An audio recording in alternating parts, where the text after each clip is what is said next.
Already complete कर लिया है, आप देख सकते हो पिन कमेंट में जाकर। टेबल 1.1 से हम स्टार्ट करते हैं। डिफरेंट बिटवीन अ फर्टिलाइजर्स और मैनुअल्स। इसमें बताया गया है कि फर्टिलाइजर्स और मैनुअल्स में डिफरेंस क्या है। चलो आओ देखते हैं।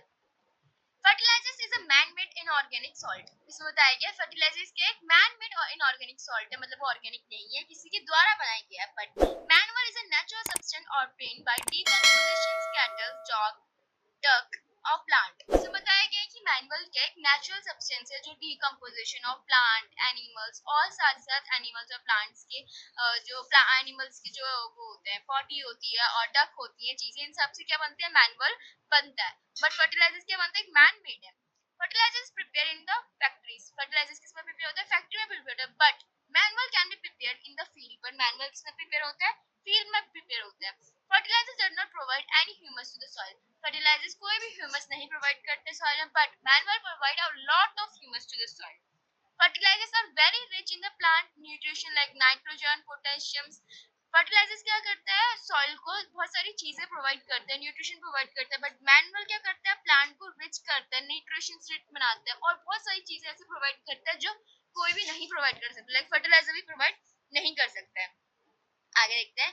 Table 1.1 give a difference between a fertilisers. हमने जो अभी टेबल पढ़ी वो हमें बताता है कि क्या क्या डिफरेंस है फर्टिलाइजर्स और मैनुअल में। अब हम देखते हैं एडवांटेज कि क्या हमें एडवांटेज होते हैं मैनुअल के।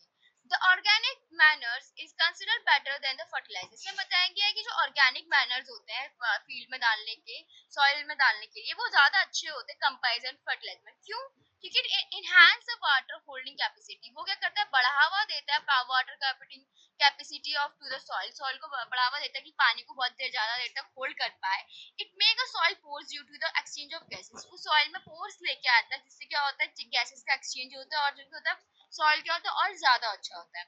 और क्या करता है increasing the number of friendly microbes. Microbes छोटे छोटे इंसेक्ट्स इन सारी चीजों को इसमें फील्ड में लेके आता है ताकि क्या होता है फ्रेंडली बनाता है, ताकि इंक्रीजिंग ऑफ फ्रेंडलीनेस बनाता है सॉइल की। Improve the texture of soil और साथ साथ क्या करता है टेक्सचर जो होता है सॉइल की उसको भी क्या करता है अच्छा करता है। अब हम देखते हैं इरिगेशन। इरिगेशन से पहले हमने पढ़ा था सारी चीजें फर्स्ट पार्ट में और सेकंड पार्ट में इंक्लूड। मैं आपको एक बार रिकैप बता देती हूँ कि कैसे जो हमारी फील्ड है हम उसको खोदते हैं, उसमें सीड्स डालते हैं, उसमें फर्टिलाइजर्स डालते हैं और कैसे उसमें हम पानी डालते हैं। हम पढ़ते हैं इरिगेशन ना, पानी इरिगेशन का पढ़ते हैं।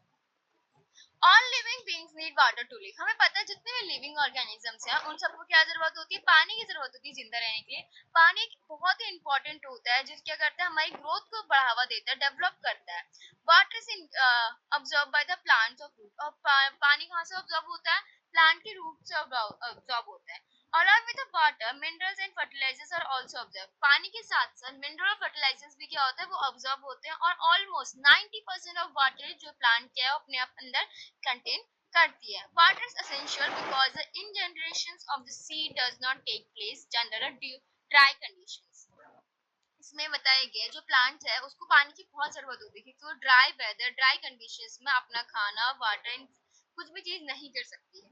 Nutrition dissolve water are transfer to the each part of the. जो न्यूट्रिशन है वो क्या होता है मिक्स हो जाते हैं पानी में और वो क्या करते हैं ट्रांसफर पानी जो ट्रांसफर होता है प्लांट की हर एक पार्ट में जाकर।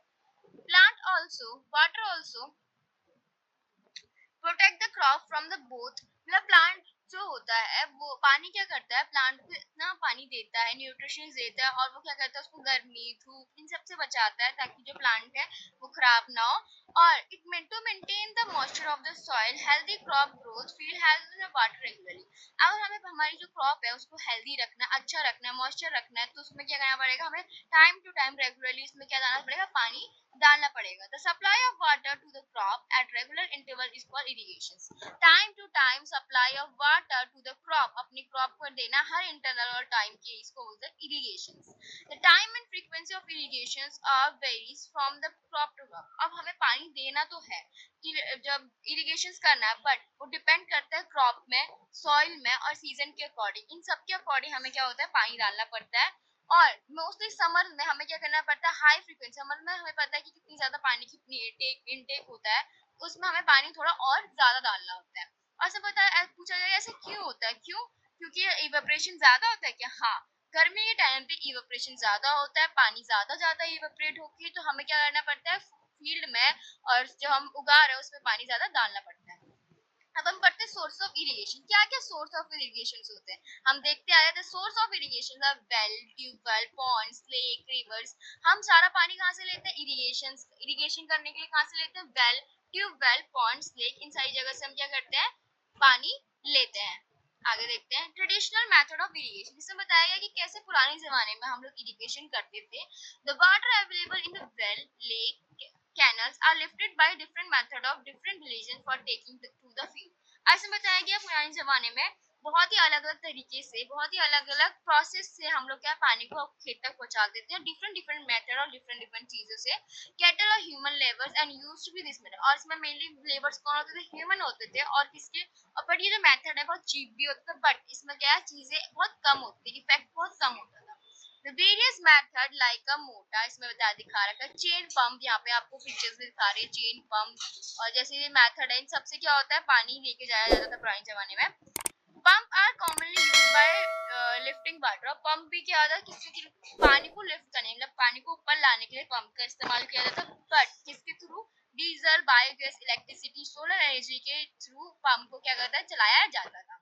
तो अब हम करने वाले हैं modern period of irrigation. Modern period of irrigation help us to use of water economical. Main method using the following. अब हम देखते हैं कि पहले जमाने में हमने देखा अभी तक कैसे इरिगेशन होती है। अब देखते हैं मॉडर्न पीरियड में इरिगेशन कैसे होती है। अब आते हैं स्प्रिंकलिंग सिस्टम। स्प्रिंकलिंग सिस्टम क्या होता है? This is system is more useful in the uneven land, even insufficient water to available. इसे बताया गया कि ये ऐसी जगह में यूज किया जाता है जहाँ पे पानी की कमी होती है, जहाँ पे लैंड इतनी नहीं होती केवल, जहाँ पे पानी सप्लाई हो सके। तो यहाँ पे क्या है? Perpendicular pipe having a rotation notion on the top are joint to be main pipeline to regular intervals. इसे बताया गया है यहाँ पे क्या होता है, आप पार्क्स में देख सकते हो और बहुत ज्यादा ग्राउंड में देखो, बहुत बड़े बड़े ग्राउंड में देखते हो कि वहाँ पे ना एक छोटी छोटी पाइप्स लगाई होती है और वहाँ पे पानी आता है उससे, और वो परपेंडिकुलर घूमता है चारों तरफ। वो मतलब एकदम बारिश की तरह वाइब देता है कि हाँ बारिश की तरह पानी गिर रहा होता है। When water is allowed to flow through the main pipe, जब जो पाइप से अटैच होता है वो अलाउ करता है पाइप को जाना, प्रेशर डालता है पंप में, तो उससे क्या होता है? जो रोटेशनल जो पाइप वो है, जो नेडल है, जो रोटेट करने लग जाता है और वो क्या करता है? पानी इधर उधर जाने लग जाता है। It get a sprinkling on the crop. और वो क्या? पानी क्रॉप में जाने लग जाता है और क्या? वो एक बारिश की तरह दिखाता है। Sprinkling are very useful to the, और ये बहुत ज्यादा यूजफुल है कहाँ पे? प्लांटेशन करने में, लाइक कॉफी प्लांटेशन और अदर अदर क्रॉप्स जो होते हैं उसमें भी। अब हम देखते हैं drip systems. In this system the water flow drip by drip directly near the root. इसमें बताया था ड्रिप सिस्टम में क्या होता है? जो पानी में वो ड्रिप बाय ड्रिप जाता है, मतलब एक आराम आराम से जाता है। इसको ड्रिप सिस्टम, मतलब डायरेक्टली नहीं जाता, आराम आराम से जाता है, रूट्स में जाता है directly. And this the best technology. ये बेस्ट टेक्नोलॉजी इसको माना गया है कब? जब हम क्या करते हैं? कोई प्लांट्स उगाते हैं या कोई फ्रूट्स वाली गार्डनिंग करते हैं ना, वहाँ पे। और आपने देखा भी होगा बहुत जगह जहाँ पे गार्डनिंग होता है वहाँ पे ये चीज करते हैं। It was a bloom of needing availability of water. इस पूरा ये मेनली इस जगह भी होती है जहाँ पे पानी की बहुत ज्यादा क्या होती है? कमी होती है। अब हम देखते हैं प्रोटेक्शन फ्रॉम द सीड। हमने देखा कि कैसे, हमने स्टार्टिंग में देखते हैं हम लोग जैसे कि हम लोग खोदते हैं, सॉइल फर्टाइल करते हैं, उसमें मैनुअल डालते हैं, उसमें पानी डालते हैं, उसमें सीड डालते हैं। अब हम देखते हैं कि हम कैसे सीड को प्रोटेक्ट कर सकते हैं। Bhuja and Pally went to nearby field of wheat and saw some other plants, and उसमें देखता है, इसमें बताया गया एग्जांपल के साथ कि पहली और भूजा क्या करते हैं? ऐसे फील्ड में जाते हैं जहाँ पे वीट उग रहा होता है, बट वो वीट के साथ साथ क्या देखते हैं? कोई अनइवन प्लांट भी उग रहा होता है बीच बीच में, मतलब लाइक घास, घास उग रही होती है। In the field many other undesirable plant may be grown naturally. मतलब वो क्या है? नेचुरली ग्रो हो जाते हैं अनडिसेबल प्लांट, लाइक मैंने आपको बताया घास क्रॉप के बीच में। The undesirable plants are called weeds. weeds, the removing of weeds are called weeding। और इन सबको, इसको हटाने के प्रोसेस को हम बोलते हैं weeding।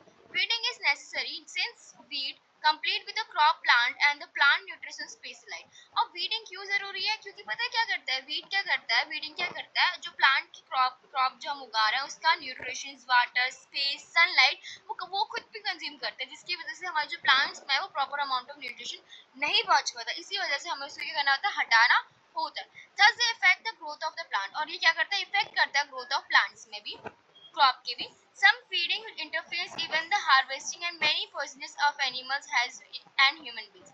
अब इसमें क्या होता है? इसकी वजह से क्या होता है? स्पेस बहुत ज्यादा गिर जाता है। इसमें क्या होता है? बहुत सारे एनिमल छुप सकते हैं, बहुत सारी पॉइजन पॉइजन चीजें हो सकती है। हार्वेस्टिंग के टाइम पे ये दिक्कत दिखा सकता है। Farmer adopt many ways to remove the weeding. अब बता दें फार्मर्स बहुत सारे तरीके इस्तेमाल करते हैं वीडिंग को हटाने के लिए, लाइक कंट्रोलिंग द ग्रोथ, उसकी ग्रोथ को हटाने के लिए, like drilling before the sowing of crop, उसमें कहते हैं ट्रिमल उसे कट पूरा काट देते हैं, help the uprooting of feeling the, मतलब उसको रूट से ही उसको हटा देते हैं ताकि क्या हो जाए वो दोबारा उगने में टाइम ले और नहीं उगे, which may be dry up and get mixed with the soil. और क्या होता है कुछ कुछ क्या होता है ड्राई होकर मिक्स हो जाते हैं, दोबारा नहीं उगते और मिक्सड विद सॉइल हो जाते हैं ताकि और चीजें सॉइल जो अच्छी हो जाए। The best time of the removing of seed is before producing a flower of seed. अब इसमें बताया गया है कि सीडिंग को हटाने का बेस्ट टाइम कब होता है, जब हम फ्लावर और कोई सीड डाल रहे थे ना उससे पहले हमें चीज करनी होती है। The manual removing including the physical removal of the seeding and uprooting the cutting of the close ground. इसमें बताया गया उसको क्या नीचे से ग्राउंड के थ्रू अपरूटिंग, अपरूटिंग ही सिर्फ ऊपर से काट देना, उसको हटा देना होता है, क्योंकि फिर वो क्या होता है टाइमली क्या होता है ग्राउंड में उग जाता है। This is done with the help of खुरपी, और खुरपी की हेल्प से इसको क्या करते हैं हम हटाते हैं। The seed drilling is used to uprooting the leaf. Uproot जो सीड है उसको अप्रूव करने के लिए हम क्या यूज करते हैं, seed drill. Weed are also controlled by the using of certain chemicals. अब क्या होता है वीडिंग को रिमूव करने के लिए हम बहुत सारे केमिकल भी इस्तेमाल करते हैं, जिसमें लिखा है विडिकेट्स लाइक अ 2 और 4D, मतलब इसमें बता रखा है कि कौन सा इस्तेमाल करा जाता है। This are sprayed in the field and to kill the weed. और ये करता है इसको डालने से क्या होता है जो अनइवन चीजें होती है वो उगरी होती है वो नहीं उगती है, और ये क्या होता है क्रॉप को डैमेज नहीं करता है। और इसमें क्या होता है water requirement and feel the स्पेरी, मतलब जो है कि वो अगर उगता है तो सबको सारी चीजें कंज्यूम करता है, बट अगर उसको हटा देते हैं तो चीजें बहुत सही हो जाती है। As already mention that weeding is a skill during the vegetable growth and weeding before flowering the seed formation. इसमें बताया गया है कि अगर आपको कोई वेजिटेबल उगाना है, आप फ्लावर जब आप उगाते हो, फ्लावर सीडिंग आप जब करते हो उससे पहले ही आपको मतलब जो वीडिंग है उसको हटा देना चाहिए। और इसमें बताया गया कि मैनी इफेक्ट, मतलब बहुत सारे फार्मर्स की हेल्थ को भी ये चीजें इफेक्ट करती है। So you should be use a chemical very carefully. आप जो भी केमिकल यूज करोगे उसको आपको बहुत केयरफुली यूज करना है। This should over the nose and the mouth and speed a close. हाँ सो बताया गया जब आप वो छिड़क रहे होते तो आपको पूरा अपना माउथ, आपके हैंड, इन सबको कवर करना चाहिए, क्योंकि वो जो केमिकल है वो हार्मफुल होता है और वो फार्मर को भी हार्मफुल कर सकता है। अब आते हैं हार्वेस्टिंग में। अभी तक हमने सारी चीजें मेथड कर ली, सीड उगा लिया, पानी डाल लिया और उसमें से अनइवन चीजें हटा दिया। अब हम देखते हैं हार्वेस्टिंग, मतलब वो चीजें अब क्या होता है प्रॉपर जो क्रॉप है हमारी उग चुकी है उसे हम हार्वेस्ट करने का टाइम आ चुका है। Harvesting is a crop of an important task. अब हार्वेस्टिंग एक इम्पॉर्टेंट टास्क होता है, कैसे cutting the crop after the mature is called harvesting. अब क्रॉप जब अच्छे से उग जाती है उसको काटने को हम बोलते हैं harvesting. The harvesting crop are pull out और cut closer to the ground. अब ये तो बताया कि हार्वेस्टिंग को किससे काटते हैं हम लोग, उसको ऊपर से पकड़ते हैं और नीचे से एकदम ग्राउंड से हम उसको काटते हैं by using a 3 to 4 month of sterile crop of mature. बाकी 3 से 4 महीने हमने उसका इंतजार किया है उगने का, उसके बाद हम उसको काटते हैं। Harvesting in our country is either done by manual by a sickles or which machines call harvester. इसमें बताया गया हमारे पास बहुत सारी चीजें हैं हार्वेस्टिंग कट करने के लिए। पहला आपको यहाँ पे पिक्चर में दिखाई जा रहा होगा, इससे इसके थ्रू भी हम कट करते हैं और मशीन के थ्रू भी हमारी हार्वेस्टिंग कट होती है। In the harvesting crop the grain sheet need to be separate. अब इसमें बताया कि जब हम हार्वेस्टिंग करते हैं उसमें क्या होता है, सीड क्या होता है वो अलग सेपरेट करी जाती है और जो घास होता है वो अलग करी जाता है। फ्रॉम द शेफ जब जो ऊपर का होता है उससे अलग करी जाती है। This is called tracing. This is carried out with the help of machines. इसके किसी हेल्प की मशीन्स की हेल्प से हम क्या करते हैं कॉम्बिन बनाते हैं। इसमें हार्वेस्ट के जो ऊपर की शीट होती है वो अलग होती है और साथ साथ क्या होता है जो खाना होता है वो अलग होता है। चलो एक बार हम ये बॉक्स पहले नीचे कंटिन्यू कर लेते हैं। Farmer with a small holding of land to be separated from grain and sharp arc of weaving. You have already studied in the class 4। so बताया गया है कि एक ये मशीन होती है, इसके थ्रू क्या होता है हमारी जो वो होती है जो शीट्स होती है वो अलग करी जाती है और जो बाकी चीजें होती हैं वो अलग करी जाती हैं। ये हमने ऑलरेडी क्लास 4 में पढ़ा है, इसमें बताया गया है। हाँ अब हम ये बॉक्स रीड करते हैं। Harvest festival. अब ये हार्वेस्ट फेस्टिवल क्या होता है, after 3 or 4 month of hard work of coming day of harvest. इसमें बताया गया है कि मतलब बहुत ही टाइम बाद, मतलब जब हम देखते हैं कि हमारी जो 4 से 5 महीने वाली हाँ जो क्रॉप होती है वो उग जाती है, उसके बाद क्या होता है जो एक हार्वेस्ट फेस्टिवल सेलिब्रेट किया जाता है। Sign a golden field of standing crop, इसमें बताया था गोल्डन फील्ड स्टैंडिंग क्रॉप, मतलब इसमें बताया गया है कि जब हमारी क्रॉप अच्छी उग जाती है, हेल्दी उग जाती है, जो फार्मर्स होते हैं वो बहुत खुश होते हैं। Heart from the farmer they Joy, मतलब वो एंजॉय करते हैं, वेल बींग्स बताते हैं। तो एफर्ट्स वो इतने सारे पास्ट सीजन के जितने एफर्ट्स उसने लगाए हैं फ्रूट्स उगाने में, रिलैक्सिंग, मतलब जितनी सारी चीजें एफर्ट्स डाली है, टाइम लगाया है, the period of harvesting thirst to greater joy, बहुत खुश होके दिन सेलिब्रेट करते हैं और हैप्पीनेस, मतलब जो इंडिया ऑल ओवर में उसमें बहुत खुशियां बांटते हैं। Main and women celebrate it with a great emphasis, especially festival associated with the harvest season of Pongal. Mainly बताया गया कि पोंगल के सीजन में इसे सेलिब्रेट किया जाता है, लाइक होली, दिवाली, बिहू, मतलब इसमें बहुत ही अच्छे से, क्योंकि इनकी जो हार्वेस्ट हो रही होती है वो काफी अच्छी हुई होती है।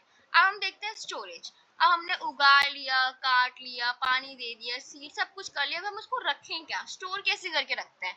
Store is produce in another any important task, इसमें बताया गया स्टोर प्रोड्यूस करने के लिए भी एक इंपॉर्टेंट टास्क होता है। In our harvesting grain also it can keep a long time, अब हमें क्या करना होता है, बहुत लंबा हार्वेस्ट होता है, बहुत टाइम के लिए हमें क्या होता है, हार्वेस्ट को रखना होता है सही से और सेफली रखना होता है, ताकि उसमें कोई भी मॉइस्चर ना लगे, कोई भी इंसेक्ट ना आए, कोई भी माइक्रो ऑर्गेनिज्म जो है उसमें ना लगे। It freshly harvesting a grain seed, इसमें बताया गया कि जो सीड है वो हमें ऐसे स्टोर करके रखनी है कि वो ड्राई ना हो, अच्छे से रहे, चीजें स्पॉइल ना हो, उसमें कुछ भी और चीजें ना लगे। और इसमें देखते हैं कि मेक अनफिट, और मतलब आगे जनरेशन के लिए क्या रहे, वो काफी फिट रहे, अनफिट ना रहे। ठीक है, आगे देखते हैं। Hands before the storing them, but उसको स्टोर करने से पहले हम क्या करते हैं, हम ग्रेन को क्या करते हैं, प्रॉपर्ली ड्राई करते हैं, उसको धूप दिखाता है, मतलब सन से उसकी जो मॉइस्चर है उसको रिड्यूस करते हैं, और क्या करते हैं, हम उसको प्रिवेंट करते हैं ताकि वो किसमें, उसमें इंसेक्ट ना लगे, बैक्टीरिया ना लगे और फंगस ना लगे। आगे देखते हैं हम लोग।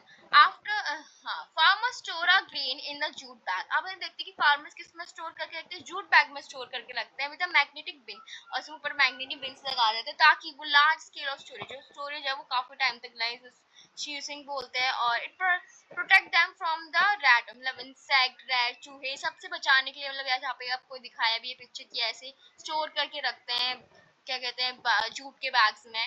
Dry Neem leaves are used to store a food grain at, हाँ उसमें बताया कि ड्राई लीव्स डाल देते ताकि क्या होता है, स्टेट की क्वांटिटी हो जो से मेंटेन रहे, और specially chemical treatment required to protect them, उसमें थोड़ा थोड़ा केमिकल भी डाल देते हैं ताकि इसमें क्या होता है, माइक्रो ऑर्गेनिज्म, छोटे छोटे कीड़े ना लग जाए और चीजें क्या रहे, वो काफी सही रहे और बैग आगे आगे टाइम तक चले। हाँ, यहाँ पे एक टेबल दिया गया, आपको टेबल देखना है कि कैसे जो कौन सी चीजें कहाँ पे इसके रख सकते हैं। ठीक है, after completing the table, you must be have seen that the like a plant animal also produce us with a different kind of food। ऐसा बताया गया कि जैसे हम देखते हैं कि प्लांट्स और एनिमल पे हमें क्या करते हैं, अलग अलग टाइप की चीजें प्रोवाइड करते हैं।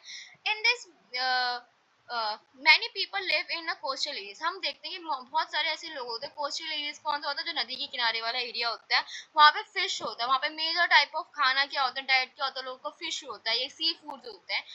Various classes has learned about the food obtained from the plant, हम देखते हैं कि बहुत सारी ऐसी चीजें भी होती है जो प्लांट से हमें मिलती है।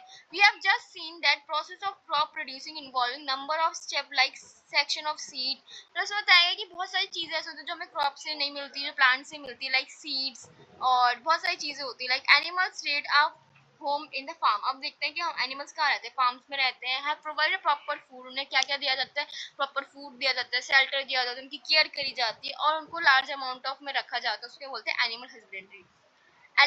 एनिमल हस्बेंड्री उसे बोला जाता है जहाँ पे लार्ज अमाउंट ऑफ एनिमल्स रखे जाते हैं, उनका देखभाल करी जाती है, उनको खाना दिया जाता है, न्यूट्रिशन दिया जाता है, बदले में उनसे बहुत सारी चीजें ली जाती हैं। चलो, ये चैप्टर जो है यहाँ पे एंड हो चुका है, अब मिलते हैं आपको सेकंड चैप्टर्स में। Thank you for the watching, bye bye.